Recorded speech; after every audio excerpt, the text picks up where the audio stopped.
ଏପର୍ଯ୍ୟନ୍ତ ଆସିନି, ମୁଁ ତାକୁ ଟିକେ କଲ୍ କରୁଛି। ହ୍ୟାଲୋ ଆଲିଆ, ତୁ କୋଉଠି ଅଛୁ? କ'ଣ ଏପର୍ଯ୍ୟନ୍ତ ଆସିନୁ? ମଣ୍ଡଳ କରି ନେଇକି ଲାଗିବ। ହଉ ଷ୍ଟୋରି ଧର, ମୁଁ ଏବେ କାର୍ ନେଇକି ପହଞ୍ଚୁଛି। ହେଲୋ, ହଁ ଦିଦି ବ୍ୟସ୍ତ ହୁଅ ନା, ମୁଁ 15-20 ମିନିଟ୍ରେ ଯାଇକି ପହଞ୍ଚିବି। ଗୋଟେ ନୂଆ ଗାଡ଼ିଟେ କିଣିଛି, ଅଡି ଗାଡ଼ି, ସେଇଥିରେ ପହଞ୍ଚିବି।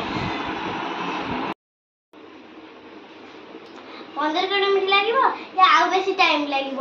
ଯଦି ଲାଗିବ ମତେ କହ, ମୁଁ ଏବେ ମୋ କାର୍ଟା ନେଇକି ତମ ଘର ଭିତରେ ପହଞ୍ଚୁଛି।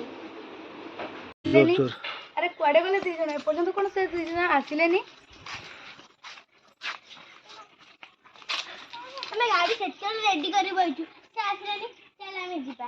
ହଁ, ଖରାପ ହେଇଗଲା। ଚାଲି ଭାଗ୍ୟ ଖରାପ, ଗାଡ଼ିଟା ଖରାପ ହେଇଗଲା। ମୁଁ ଚାଲି ମୋ ଗୋଡ଼ ବିନ୍ଧୁଛି। ଆଉ ଟିକେ ବାଟ ଅଛି। ଆଉ ତୁ କ'ଣ ଖାଲି ପାଦରେ ଆଇଛୁ? ତମେ ଶୀଘ୍ର ପଳେଇଲା, ମୁଁ ଦୌଡ଼ିକି ମୋର ପଳେଇ। ହଉ ତାଙ୍କ ଘରେ ଚିକେନ ହେଇଥିବ, ଖାଇବାକୁ ଯିବା ହେଲା। ଓ ହେଇପା, ଆରେ ହେଇ ସବୁ ଆଣିଲି, ଆସ।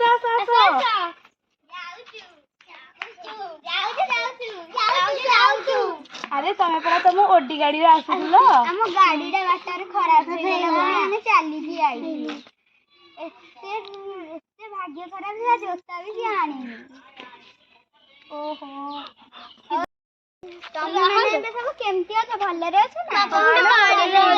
ଚାଲ ଟିକେ ଲେମ୍ବୁ ପାଣି ପିଇ ଦେଇକି ଦୋଳି ଖେଳିବା ପାଇଁ ଯିବା।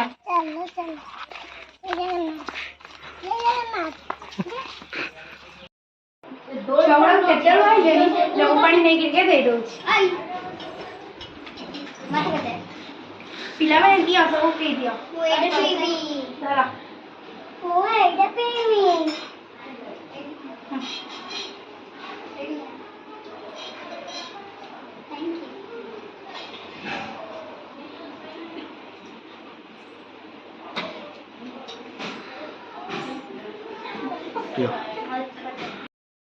କେମିତି ଅଛ? ଭଲରେ ଅଛୁ? ଆଉ ତମେ ସବୁ କେମିତି ଅଛ? ଆମେ ବି ଭଲ ଅଛୁ। ଆଉ ତମର ରଜ ଫେଜ ସବୁ କେମିତି ପାଳନ କଲ? ଆଉ ହଁ ଆଇଛ ଠକେଇ ବୋଲି ଲେମ୍ବୁ ପାଣି ପିଏଇକି ଚିକେନ ମଟନ କରିବ। ତୁ ଅଧିକ ହଉଛି କି? ତୁ ଚୁପଚାପ ବସେ। ସବୁବେଳେ ଲଞ୍ଚରେ ଚିକେନ ମଟନ ହୁଏ, ଆଉ ଡିନରରେ ଚିକେନ ମଟନ ହୁଏ। କିଛି ଅଡିଟ୍ ହବାର ନାହିଁ। ଯାଇ ଭଳିଆ ଇଂଲିଶରେ ଚୋବେଇବ। କୋଉ ସ୍କୁଲରେ ପଢୁଥିଲ ତୁ? ମୁଁ ବ୍ୟାସନଗର ସ୍କୁଲରେ ପଢୁଛି। ଏମିତି ସେମିତି ସ୍କୁଲ ନୁହେଁ ଯେ, English medium school, English medium. ହଁ, ମୁଁ ପଢୁଛି ଇଂଲିଶ ମିଡିୟମ ସ୍କୁଲରେ। କାହିଁ ତୁ ରୂପ ଭେକରୁ ଦେଖିକି ଜଣା ପଡୁନି ତୁ ଇଂଲିଶ ମିଡିୟମ ସ୍କୁଲରେ ପଢୁଛୁ। ବ୍ୟସ୍ତ ହନି, ଏବେ ଲଞ୍ଚରେ ଚିକେନଟା ହବ, ଆଉ ଡିନରରେ ମଟନଟା ଯାହା ବି ହେଲେ ହବ। ତୁ ଖାଲି ଇଂଲିଶରେ ଚୋବେଇ ପକଉଛୁ। ଆଉ କୋଉ ସ୍କୁଲରେ ପଢୁଥିଲ? ମୁଁ ତ ଇଂଲିଶ ମିଡିୟମ ସ୍କୁଲରେ ପଢୁଛି। ଓହୋ, ସେଥିଲାଗି ଇଂଲିଶକୁ ଖାଲି ଚୋବେଇ। ମତେ ହାସ୍ ଟିକେ